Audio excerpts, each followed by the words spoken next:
ಏನಿದು ಹಲಾಲ್ ಹರಾಮ್? ಇಸ್ಲಾಮಿನ ಪ್ರಕಾರ ಹರಾಮ್ ಅಂದರೆ ಧರ್ಮ ನಿಷಿದ್ಧವಾದದ್ದು. ಧರ್ಮ ನಿಷಿದ್ಧ. ಈ ಧರ್ಮದಲ್ಲಿ ಯಾವುದಕ್ಕೆ ಒಪ್ಪಿಗೆ ಇಲ್ವೋ ಅದು ಹರಾಮ್, ಯಾವುದು ಸಮ್ಮತವೋ ಅದು ಹಲಾಲ್. ಮೊದಲು ಹಲಾಲ್ ಅನ್ನುವಂಥದ್ದು ಕೇವಲ ಮಾಂಸಕ್ಕೆ ಮಾತ್ರ ಸೀಮಿತ ಆಗಿತ್ತು. ಮುಸ್ಲಿಮರ ಪ್ರಕಾರ ಯಾವ ಮಾಂಸ ಹಲಾಲು? ಹಂದಿ ಮಾಂಸ ತಿನ್ನಬಾರ್ದು, ಬಹಳ ಸ್ಪಷ್ಟವಾಗಿದೆ. ಯಾವ್ಯಾವುದು ಹರಾಮ್ ಅಲ್ಲವೋ ಉಳಿದಿದ್ದೆಲ್ಲವೂ ಹಲಾಲ್. ಮಾಂಸದ ವಿಷಯಕ್ಕೆ ಬಂದರೆ ಯಾವ್ಯಾವ ಪ್ರಾಣಿಯನ್ನು ತಿನ್ನಬೇಕು ಅನ್ನೋ ವಿಷಯ ಅಷ್ಟೇ ಅಲ್ಲ ಹಲಾಲ್. ಆ ಪ್ರಾಣಿಯ ವಧೆ ಹೆಂಗಾಗಿರಬೇಕು ಅನ್ನೋದು ಕೂಡ ಸ್ಪೆಸಿಫೈಡ್ ಇದೆ. ಆಹಾರಕ್ಕಾಗಿ ಯಾವ ಪ್ರಾಣಿಯನ್ನು ಕೊಲ್ಲಬೇಕು ಅಂತಾಗತ್ತೋ ಆ ಪ್ರಾಣಿಯ ಮುಖವನ್ನು ಕಾಬಾದ ದಿಕ್ಕಿಗೆ ನಿಲ್ಲಿಸಬೇಕು. ಆ ಪ್ರಾಣಿಯ ವಧೆ ಮಾಡುವಂಥವನು ಮುಸ್ಲಿಮನಾಗಿರಬೇಕು. ವಧೆ ಮಾಡ್ತಾ ಇರುವ ಸಂದರ್ಭದಲ್ಲಿ ಆತ ಅಲ್ಲಾಹುವಿನ ನಾಮಸ್ಮರಣೆ ಮಾಡ್ತಾ ಇರಬೇಕು. ಆ ನಂತರ ಹರಿತವಾದ ಚಾಕುವಿನಿಂದ ಕುತ್ತಿಗೆಯ ವಿಂಡ್ ಪೈಪನ್ನು ಕಟ್ ಮಾಡಿ ರಕ್ತ ಹರಿದು ಹೋಗೋದಕ್ಕೆ ಬಿಡಬೇಕು. ಮೈಯಲ್ಲಿನ ರಕ್ತ ಹರಿದು ಹರಿದು ಹರಿದು ಹರಿದು ಹರಿದು ಪ್ರಾಣ ಬಿಡಬೇಕು. ಆವಾಗ ಅದು ಮುಸ್ಲಿಮರಿಗೆ ಸೇವಿಸಲು ಯೋಗ್ಯವಾದ ಮಾಂಸ ಅಂತ ಅರ್ಥ. ಹಿಂದೂಗಳಲ್ಲಿ ಆ ಪದ್ಧತಿ ಇಲ್ಲ. ಒಂದೇ ಹೊಡೆತಕ್ಕೆ ಪ್ರಾಣಿಯ ತಲೆಯನ್ನು ಕತ್ತರಿಸಿಬಿಡಬೇಕು ಹಿಂದೂಗಳ ಪ್ರಕಾರ. ಈ ವಾದಗಳು ಎರಡೂ ಇದೆ. ರಕ್ತ ಹರಿದು ಹೋದರೆ ಹೆಚ್ಚು ಪರಿಶುದ್ಧವಾಗಿರುತ್ತೆ, ರಕ್ತದಲ್ಲಿ ಕಲ್ಮಶಗಳಿರ್ತವೆ, ಸೈಂಟಿಫಿಕ್ ಅದು ಹಲಾಲ್ ಅನ್ನುವಂಥ ವಾದ ಮುಸ್ಲಿಮರಿಂದ ಇದೆ. ಪ್ರಾಣಿಗೆ ಹಿಂಸೆ ಆಗಬಾರ್ದು, ಒಂದೇ ಸಲಕ್ಕೆ ಕುತ್ತಿಗೆ ಕತ್ತರಿಸಿದ್ರೆ ಪ್ರಾಣಿಗೆ ನೋವು ಗೊತ್ತಾಗೋದಿಲ್ಲ. ಇದು ಹಿಂದೂಗಳ ವಾದ. ಅದು ಇರಲಿ. ಯಾಕೆ ಹಲಾಲ್ ವಿರುದ್ಧ ಅಭಿಯಾನ ಶುರುವಾಗ್ತಾ ಇದೆ ಅಂದರೆ ಹೋಟೆಲ್ಗಳು ಹೊರಗಡೆ ಬೋರ್ಡ್ನಲ್ಲೇ ಹಾಕಿಬಿಡ್ತಾರೆ ಹಲಾಲ್ ಮೀಟ್ ಅಂತ. ಅಂದರೆ ನಾವು ಇಸ್ಲಾಮಿಕ್ ಪದ್ಧತಿಯ ಪ್ರಕಾರ ಕತ್ತರಿಸಲ್ಪಟ್ಟ ಪ್ರಾಣಿಯ ಮಾಂಸದಲ್ಲೇ ಅಡುಗೆ ಮಾಡಿದ್ದೀವಿ. ಆ ಬೋರ್ಡ್ ಹಾಕಿದ್ರೆ ಮುಸ್ಲಿಂ ನೋಡಿದವ್ರಿಗೆ ಇಲ್ಲಿ ನಾವು ಊಟ ಮಾಡಬಹುದು ಅಂತ ಅನ್ಸುತ್ತೆ. ಹಿಂದೂಗಳಿಗೆ ಅದನ್ನ ಮಾಡಬಾರ್ದು ಅನ್ನೋದು ಏನಿಲ್ವಲ್ಲ. ಹಿಂದೂಗಳು ಯಥಾ ಪ್ರಕಾರ ಬರ್ತಾ ಇರ್ತಾರೆ, ಅಡಿಷನಲಿ ಮುಸ್ಲಿಮ್ಸ್ ಕೂಡ ಬರ್ತಾರೆ ಅನ್ನೋದು ಹೋಟೆಲ್ನವರ ಲೆಕ್ಕಾಚಾರ. ಅವರಿಗೆ ತಂದು ಮಾಂಸ ಮಾರುವಂಥವರು ಕೂಡ ಅದನ್ನೇ ಹೇಳಿ ಮಾರ್ತಾರೆ. ನೀವು ಹಲಾಲ್ ಮಾಂಸ ಬಳಸದೇ ಇದ್ರೆ ಮುಸ್ಲಿಮರು ಬರಲ್ಲ, ಬಳಸಿದ್ರೆ ಹಿಂದೂಗಳು ಬರ್ತಾರೆ, ಏನು ಸಮಸ್ಯೆ ಇಲ್ವಲ್ಲ ಅಂತ.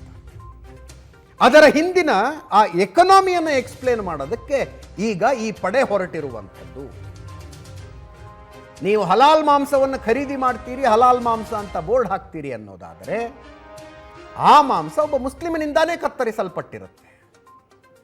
ಹಿಂದೂ ಸಮಾಜದಲ್ಲೂ ಕೂಡ ಮಾಂಸದ ಉದ್ದಿಮೆಯನ್ನು ನಂಬಿಕೊಂಡು ಬದುಕ್ತಾ ಇರೋರು ಇದ್ದಾರಲ್ಲ, ಅವರಿಂದ ನೀವು ಮಾಂಸ ಖರೀದಿ ಮಾಡ್ತಾ ಇಲ್ಲ. ನೀವು ಮಾಂಸ ಖರೀದಿ ಮಾಡ್ತಾ ಇರೋದು ಮುಸ್ಲಿಮರಿಂದ. ಅಲ್ಲಾಹನ ಹೆಸರು ಹೇಳಿ ಕತ್ತರಿಸಲ್ಪಟ್ಟಂಥ ಪ್ರಾಣಿಯ ಮಾಂಸವನ್ನು ನೀವು ಖರೀದಿ ಮಾಡ್ತಾ ಇದ್ದೀರಿ. ಹಾಗಾದರೆ ಹಿಂದೂ ಮಾಂಸ ಮಾರಾಟಗಾರರು ಎಲ್ಲಿಗೆ ಹೋಗಬೇಕು?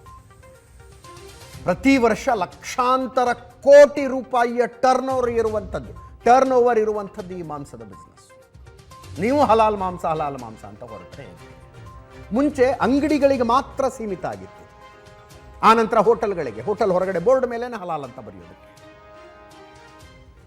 ಈ ಹೋಟೆಲ್ ಚೈನ್ಗಳಿರ್ತಾವಲ್ಲ, KFC, ಮ್ಯಾಕ್ಡೊನಾಲ್ಡು, ಅದು ಇದು, ಅವರು ಕೂಡ ತಾವು ಹಲಾಲ್ ಮಾಂಸವನ್ನು ಬಳಸೋದಕ್ಕೆ ಶುರು ಮಾಡಿದ್ರು.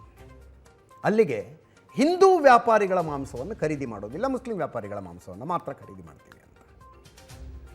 ಏರ್ಲೈನ್ಗಳಲ್ಲಿ ಕೂಡ ನಾವು ಹಲಾಲ್ ಮಾಂಸದ ಊಟನೇ ಪ್ರೊವೈಡ್ ಮಾಡ್ತೀವಿ ಅಂತ ಬೋರ್ಡ್ ಹಾಕಿರ್ತಾರೆ. ಇದು ಆರ್ಥಿಕ ದಿಗ್ಬಂಧನ ಅನ್ನೋದು ಇವರ ವಾದ. ಆರ್ಥಿಕ ದಿಗ್ಬಂಧನ ಇದು ಅಂತ. ಇದು ಮಾಂಸದ್ದಾಯಿತು. ಮಾಂಸನ ಹೊರತುಪಡಿಸಿನೂ ಹಲಾಲ್ ಎಕನಾಮಿ ಅನ್ನುವಂಥದ್ದು ಬಹಳ ದೊಡ್ಡದಿದೆ. ಆ್ಯಕ್ಚುಲಿ ಮಲೇಷ್ಯಾದಲ್ಲಿ ಶುರುವಾಗಿತ್ತು. ಇಸ್ಲಾಮಿನ ಪ್ರಕಾರ ಮುಸ್ಲಿಮರು ತಮ್ಮ ದುಡ್ಡಿಗೆ ಬಡ್ಡಿ ತಗೊಳ್ಳ ಹಂಗಿಲ್ಲ, ಆದರೆ ಲಾಭಾಂಶವನ್ನು ತೆಗೆದುಕೊಳ್ಳಬಹುದು. ಆ ಶರಿಯತ್ ರೂಲ್ಸ್ ಪ್ರಕಾರ ಬ್ಯಾಂಕಿಂಗ್ ಮಾಡುವ ಯೋಚನೆ ಶುರುವಾಗಿದ್ದು ಮಲೇಷ್ಯಾದಲ್ಲಿ. ಅಲ್ಲಿ ಶುರುವಾಯಿತು, ಬ್ಯಾಂಕಿಂಗು ಶುರುವಾಯಿತು. ಬ್ಯಾಂಕ್ ಇಸ್ಲಾಂ ಮಲೇಷಿಯಾ ಬೆರ್ಹಾದ್ ಶುರುವಾದಂಥದ್ದು. ನೋಡ್ತಾ ಇದ್ದಂತೆ ಬೆಳೀತಾ ಹೋಯ್ತು. 11 ವರ್ಷದಲ್ಲಿ, ಆರಂಭಿಕ ವರ್ಷದಲ್ಲಿ 6.9% ಆಫ್ ದ ಅಸೆಟ್ಸ್ ಅವರ ಹೆಸರಲ್ಲಿದ್ದರೆ 11 ವರ್ಷಗಳಲ್ಲಿ ಅದು 22% ಅಸೆಟ್ ಆಯಿತು. ಅದಾದ ನಂತರ ಹಲಾಲ್ ಸರ್ಟಿಫಿಕೇಷನ್ನ ಥಾಟ್ ಶುರುವಾಗಿದ್ದು. ನೀವು ನಂಬಲಿಕ್ಕಿಲ್ಲ, ಹಲಾಲ್ ಸರ್ಟಿಫೈಡ್ ಗೋಧಿ ಹಿಟ್ಟಿದೆ, ಡ್ರೈ ಫ್ರೂಟ್ಸು, ಕಾಸ್ಮೆಟಿಕ್ಸು, ಅಷ್ಟೇ ತಗೊಂಡು ಏನು ಮಾಡ್ತಿರ್ರಿ, ಆಯುರ್ವೇದಿಕ್ ಔಷಧಿಗಳು, ಜೇನುತುಪ್ಪ, ಇಷ್ಟೇ ಆದರೆ ನಿಮಗೆ ಆಶ್ಚರ್ಯ ಆಗಲ್ಲ. ಹಲಾಲ್ ಸರ್ಟಿಫೈಡ್ ಹಾಸ್ಪಿಟಲ್ಗಳಿದ್ದಾವೆ, ರೆಸಾರ್ಟ್ಗಳಿದ್ದಾವೆ. ಕೇರಳದಲ್ಲಿ ಒಂದು ಅಪಾರ್ಟ್ಮೆಂಟಿಗೆ ಹಲಾಲ್ ಸರ್ಟಿಫಿಕೇಷನ್ ಇದೆ. ಇಲ್ಲಿಗೆ ಬಂದು ನಿಂತ್ಕೊಂಡಿರುವಾಗ ಇದೊಂದು ಪ್ಯಾರಲಲ್ ಎಕಾನಮಿ ಸೃಷ್ಟಿಸುವ, ಎಕ್ಸ್ಕ್ಲೂಸಿವ್ ಎಕಾನಮಿ ಸೃಷ್ಟಿಸುವ ಷಡ್ಯಂತ್ರ ಅಂತ ಇವರು ವಾದ ಮಾಡೋದಕ್ಕೆ ಶುರು ಮಾಡಿದ್ದಾರೆ. ಉಳಿದಿದ್ದೆಲ್ಲ ಬಿಡಿ, ಬಾಬಾ ರಾಮದೇವರ ಪತಂಜಲಿ ಪ್ರಾಡಕ್ಟ್ಗಳಿಗೂ ಹಲಾಲ್ ಸರ್ಟಿಫಿಕೇಟ್ ಇದೆ. ಹಲ್ದಿರಾಮ್ಸ್ನ ಸ್ನ್ಯಾಕ್ಸ್ಗೆ ಹಲಾಲ್ ಸರ್ಟಿಫಿಕೇಶನ್ ಇದೆ. ಹಲಾಲ್ ಸರ್ಟಿಫಿಕೇಶನ್ ಹಿಂದೂಗಳೇನು ನೋಡಿ ತಗೊಳ್ಳೋದಿಲ್ಲ, ಅವ್ರಿಗೆ ಟೇಸ್ಟ್ ಚೆನ್ನಾಗಿರುತ್ತೆ ಹಲ್ದಿರಾಮ್ಸ್ದ ಅಂತ ತಗೊಂಡು ಹೋಗ್ತಾರೆ. ಬಟ್ ಮುಸ್ಲಿಮ್ಸ್ ನೋಡ್ತಾರೆ. ಅಂದರೆ ಅಡಿಷನಲಿ 10ರಿಂದ 15% ಬಿಸ್ನೆಸ್ ಸಿಗಬೇಕು ಅನ್ನುವ ಕಾರಣಕ್ಕಾಗಿ ಹಲಾಲ್ ಸರ್ಟಿಫಿಕೇಶನ್ನು. ಒಂದು ಕಂಪನಿ ಹಲಾಲ್ ಸರ್ಟಿಫಿಕೇಶನ್ ತಗೋಬೇಕು ಅಂದರೆ 20,000 ಕೊಟ್ಟು ರಿಜಿಸ್ಟ್ರೇಷನ್ ಮಾಡಿಸ್ಬೇಕು. ಹಲಾಲ್ ಸರ್ಟಿಫಿಕೇಶನ್ ಕೊಡೋದಕ್ಕೆ ವ್ಯವಸ್ಥೆಗಳು ಬಹಳ ಇದೆ. ನೆನಪಿರಲಿ, ಇವೆಲ್ಲ ಎಕ್ಸ್ಟ್ರಾ ಕಾನ್ಸ್ಟಿಟ್ಯೂಷನಲ್. ಭಾರತದಲ್ಲಿ ಆಹಾರದ ಗುಣಮಟ್ಟವನ್ನು ಸರ್ಟಿಫೈ ಮಾಡೋದಕ್ಕೆ ಭಾರತದ ಕೇಂದ್ರ ಸರ್ಕಾರದ ಅಧೀನದಲ್ಲಿರುವಂಥ ಒಂದು ಸಂಸ್ಥೆ ಇದೆ. ಆಹಾರದ ಗುಣಮಟ್ಟ, ಫುಡ್ ಕ್ವಾಲಿಟಿ ಸರ್ಟಿಫೈ ಮಾಡ್ತಾರೆ. ಅದನ್ನು ಹೊರತುಪಡಿಸಿ ಆ ಆಹಾರ ಇಸ್ಲಾಮಿಕ್ ಪದ್ಧತಿಯ ಪ್ರಕಾರ ಇದೆಯೋ ಇಲ್ವೋ ಅನ್ನೋದನ್ನು ಹಲಾಲ್ ಸರ್ಟಿಫೈ ಮಾಡೋದಕ್ಕೆ ಬೇರೆ ಕಂಪನಿಗಳಿವೆ. ಹಲಾಲ್ ಸರ್ಟಿಫೈ ಮಾಡೋದಕ್ಕೆ ಕಂಪನಿಗಳು FSSAI, ಭಾರತದ ಆಹಾರ ಗುಣಮಟ್ಟದ ಸರ್ಟಿಫಿಕೇಶನ್ ಕೊಡುವಂಥ ಕಂಪನಿ. ಅದನ್ನು ಹೊರತುಪಡಿಸಿ ಹಲಾಲ್ ಸರ್ಟಿಫಿಕೇಶನ್ ಅನ್ನು ಮಾಡಲಾಗುತ್ತೆ. ಹಲ್ದಿರಾಮ್ಸ್ ಅವರಿಗೆ ಅಡಿಷನಲ್ 10ರಿಂದ 15% ಬಿಸ್ನೆಸ್ ಲಾಸ್ ಆಗಬಾರ್ದು. ಮುಸ್ಲಿಮ್ಸ್ ಕೂಡ ನಮ್ಮ ವಸ್ತುಗಳನ್ನು ಖರೀದಿ ಮಾಡಬೇಕು ಅಂತ ಹಲಾಲ್ ಸರ್ಟಿಫಿಕೇಶನ್ ಹಾಕಿಸ್ಕೊತಾರೆ.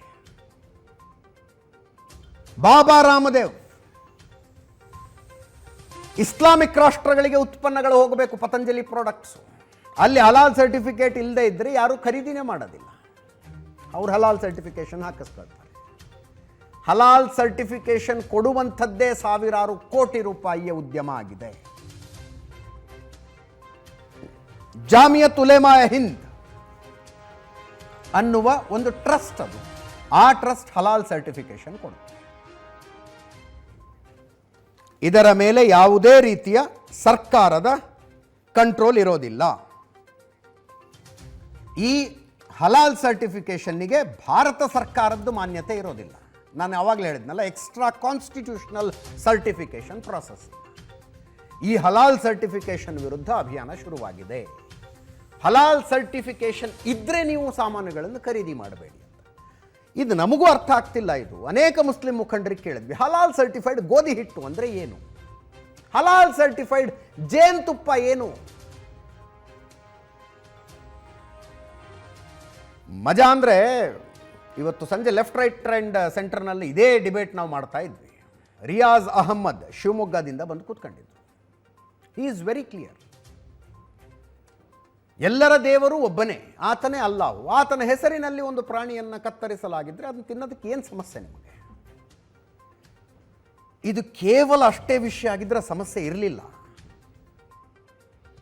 ಸಮಸ್ಯೆ ಅಷ್ಟೇ ಆಗಿದ್ರೆ ಇರ್ತಿರಲಿಲ್ಲ. ಇಲ್ಲಿ ಮುಸ್ಲಿಮನಲ್ಲದ ಮತ್ತೊಬ್ಬ ಮಾಂಸ ವ್ಯಾಪಾರಿಯ ಹೊಟ್ಟೆ ಮೇಲೆ ಹೊಡೆಯಲಾಗ್ತಾ ಇದೆ. ಅದನ್ನು ಇವ್ರು ಹೇಳ್ತಾ ಇರೋದು. ಹಲಾಲ್ ವಿರುದ್ಧದ ಅಭಿಯಾನ ಮಾಡ್ತಾ ಇರೋರು ಹೇಳ್ತಾ ಇರೋದನ್ನು ಅದು.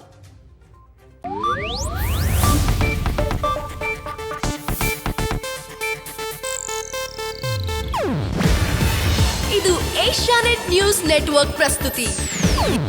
ನೀವು ನೋಡ್ತಿದ್ದೀರಾ ಏಷ್ಯಾನೆಟ್ ಸುವರ್ಣ ನ್ಯೂಸ್.